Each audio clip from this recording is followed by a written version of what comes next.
Queen of adoration working motherland, অর্থাৎ তার চোখে তার যে মাস্টার ছিলেন স্বামী বিবেকানন্দ, তার আরাধ্য দেবী ছিলেন ভারত মাতা। তাই সবসময় আমরা এটা মাথায় রাখবো যে আমার দেশ শক্তিশালী হলেই আমরা সুখে এবং শান্তিতে থাকবো।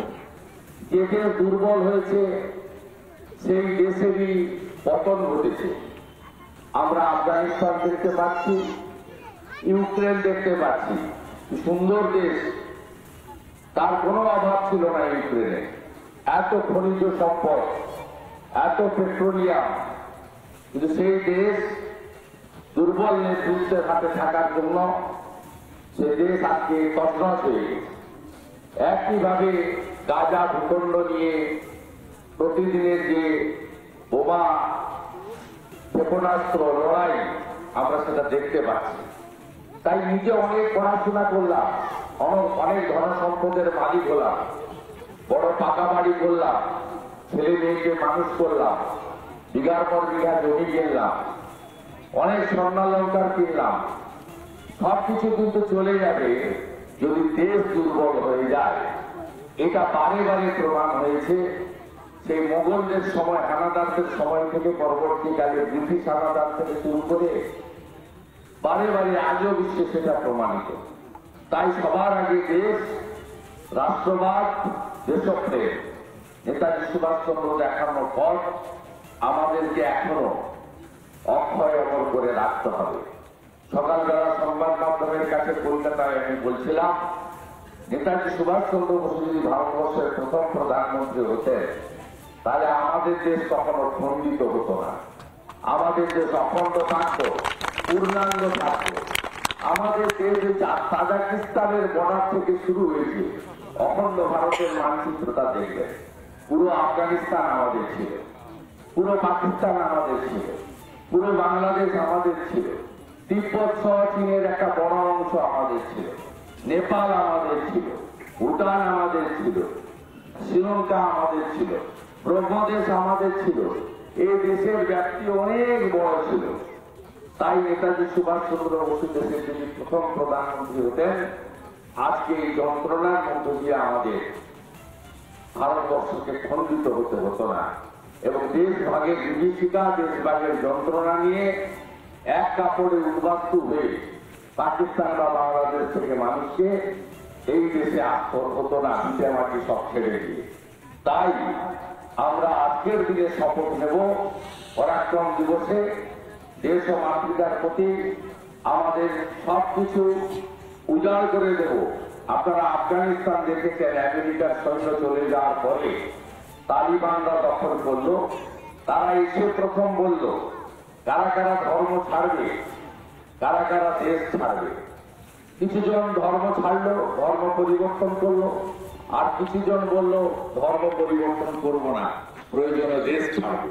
ভারত সরকার তাদেরকে এয়ারফোর্সের ফ্লাইট, আমাদের হেভি শক্তি ফ্লাইট দিয়ে তাদেরকে দিল্লিতে এনে পাকা ফ্ল্যাট বাড়ি দিয়ে, নাগরিকত্ব দিয়ে, কর্মসংস্থান দিয়ে তাদেরকে রাখার ব্যবস্থা করলো। তারা তাদের দেশে তৈরি করা সম্পদ, টাকা পয়সা, বাড়িঘর সব ফেলে দিয়ে চলে এলো অন্য দেশে। তাই আজকের দিনে আমাদের কাছে সবার একটাই মন্ত্র হবে, nation first, nation first, nation first. সবাই ভালো থাকবেন। ভারত মাতা কি, ভারত মাতা কি। নেতাজি সুভাষচন্দ্র বসু ল প্রণাম, নেতাজি সুভাষচন্দ্র বসু ল প্রণাম, নেতাজি সুভাষচন্দ্র বসু তোমায় ভুলছি না, ভুলবো না, বন্দে বন্দে বন্দে বন্দে। অসংখ্য অসংখ্য ধন্যবাদ জানাই নেতাজি মর্মামূর্তি স্থাপন কমিটির পক্ষ থেকে বিধায়ক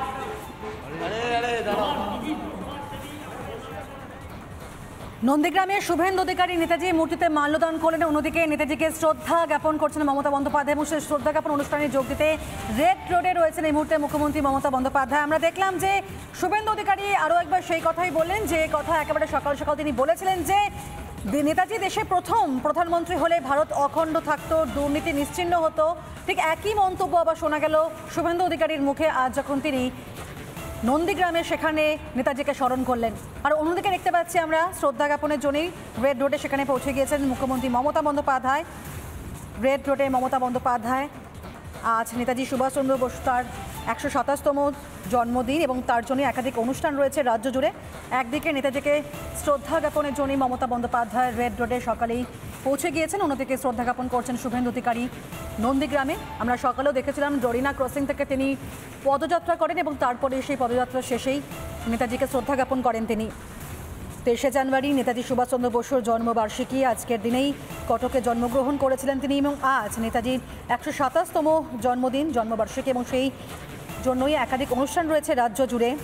বীর বিপ্লবী সুভাষচন্দ্র বসুকে দেশনায়ক হিসাবে বন্দনা করেছিলেন কবিগুরু রবীন্দ্রনাথ ঠাকুর। ভারতের স্বাধীনতা সংগ্রামে সুভাষচন্দ্রের আপোষহীন সংগ্রামী তাঁকে করে তুলেছিল ভারতবাসী প্রিয় নেতাজি। আজ সেই উপলক্ষেই রাজ্য জুড়ে একাধিক অনুষ্ঠান, বিভিন্ন রাজনৈতিক দলেরও সেই অনুষ্ঠান রয়েছে।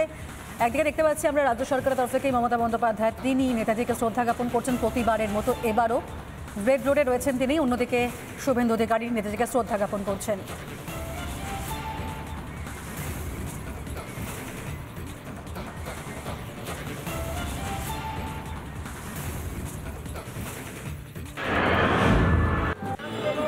জানুয়ারি রাম মন্দির উদ্বোধনের পরের দিনই 23শে জানুয়ারি অর্থাৎ নেতাজি সুভাষচন্দ্র বসুর জন্মদিবস এবং সেই দিনটাকে, সেই দিনের মাহাত্ম্যকে ভুলিয়ে দেওয়ার অভিযোগ করছেন কংগ্রেস এবং সেই অভিযোগকে সামনে রেখে আজকে রাস্তায় নেমেছে কংগ্রেস। ইতিমধ্যে আজকে নেতাজির মূর্তির পাশে ইতিমধ্যেই নেতাজির পোশাক পরে নেতাজি সুভাষচন্দ্র বসুর প্রতীকী বেশে একজনকে প্রস্তুত করা হয়েছে।